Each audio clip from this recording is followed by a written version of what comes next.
Good morning प्यारे बच्चों। और हम करेंगे वर्कशीट 91 जो क्लास 6 to 8 कॉमन वर्कशीट है। तो चलिए हम पढ़ते हैं। और आज का इसका विषय है प्रदूषण। हम इसका पैराग्राफ पढ़ते हैं। हमारे आसपास प्रदूषण बढ़ता ही जा रहा है।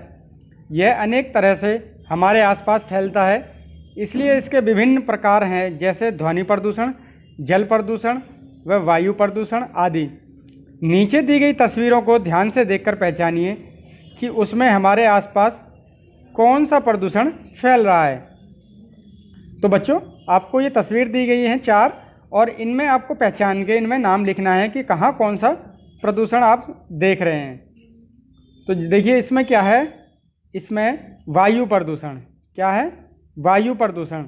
यहाँ फैक्ट्रियों से, चिमनियों से धुआं निकल रहा है और जो हमारे श्वास द्वारा हमारे शरीर में अंदर चला जाता है, तो ये क्या है? वायु प्रदूषण। दूसरा है हमारा भूमि प्रदूषण, और तीसरा है ये ध्वनि प्रदूषण। यहाँ लिख देंगे ध्वनि प्रदूषण। और चौथा है हमारा जल प्रदूषण। तो इसको आप नोट कर लेंगे और आगे चलते हैं। तो यहाँ देखिए आपको एक क्वेश्चन दिया गया है और इसके बारे में आपसे पूछा गया है। इनसे हमारे जीवन पर और हमारे आसपास क्या बुरे प्रभाव पड़ते हैं, लिखिए। आप नीचे दी गई तस्वीरों की सहायता भी ले सकते हैं। तो बच्चों, ऊपर हमने 4 प्रकार के प्रदूषण की बात की थी और नीचे आपको ये तस्वीर दिखाई दे रही है।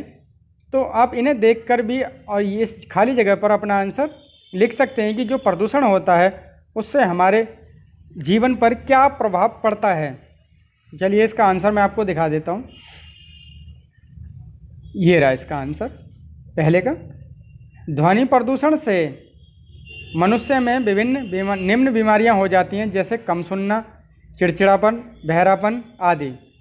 जल प्रदूषण से जल में रहने वाले जीवों की मृत्यु हो जाती है और उनका रहना मुश्किल हो जाता है और जल पीने योग्य नहीं रहता।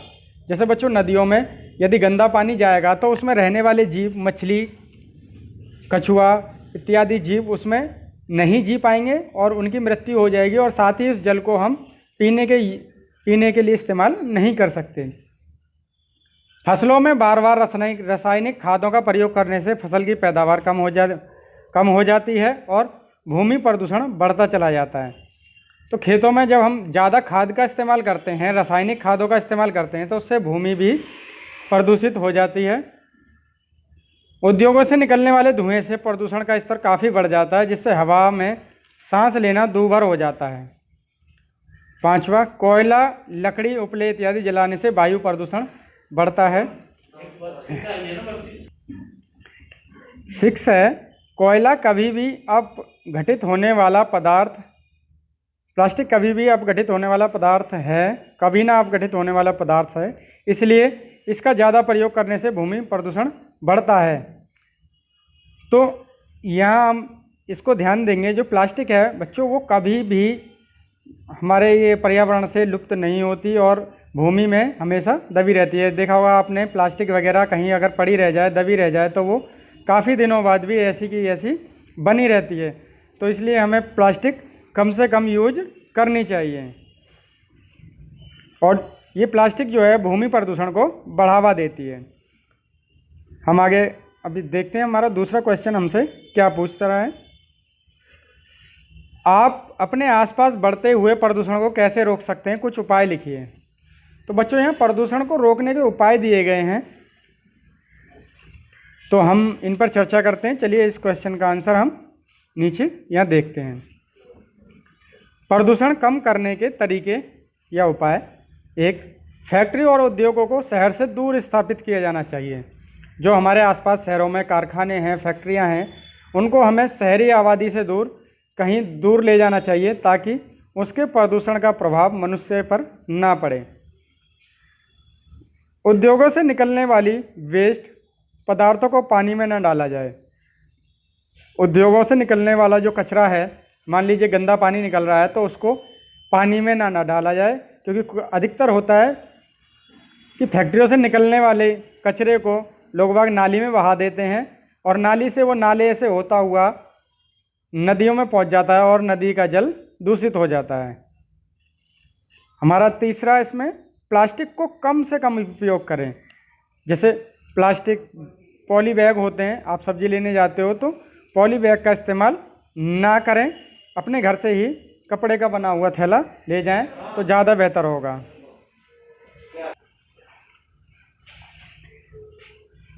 चौथा है खेतों में रासायनिक खाद की बजाय गोबर की खाद और कंपोस्ट खाद का प्रयोग किया जाए। तो जैसे खेतों में हम जो रासायनिक खाद डालते हैं, केमिकल युक्त खाद डालते हैं, उसको ना डालकर हम क्या डालेंगे, प्राकृतिक खाद डालेंगे, जिसमें जैसे गोबर है और कंपोस्ट की हुई खाद, जिससे क्या होगा, हमारा भूमि प्रदूषण नहीं होगा। पांचवा, पेट्रोल और डीजल वाले वाहनों की बजाय इलेक्ट्रिक वाहनों का बढ़ावा दिया जाए।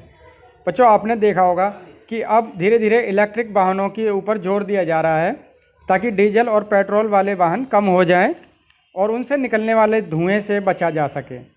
जब धुआं कम होगा तो वायु प्रदूषण भी कम होगा और साथ ही साथ ध्वनि प्रदूषण में भी कमी आएगी। पटाखे न जलाना, हम कभी त्योहारों पर पटाखे जलाने लगते हैं या कोई खुशी का मौका होता है तो बहुत सारे पटाखे जला देते हैं, तो हमें इनको भी रोकना चाहिए। प्लास्टिक को ना जलाना, अधिकतर लोग सर्दियों में कूड़े में आग लगा देते हैं और प्लास्टिक जलाकर हाथ तापने लग जाते हैं। इससे क्या होता है, इससे भी वायु प्रदूषण होता है।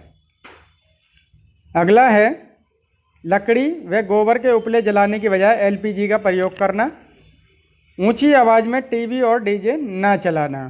कूड़े कचरे को जल में न बहाएं और उचित निपटान करना।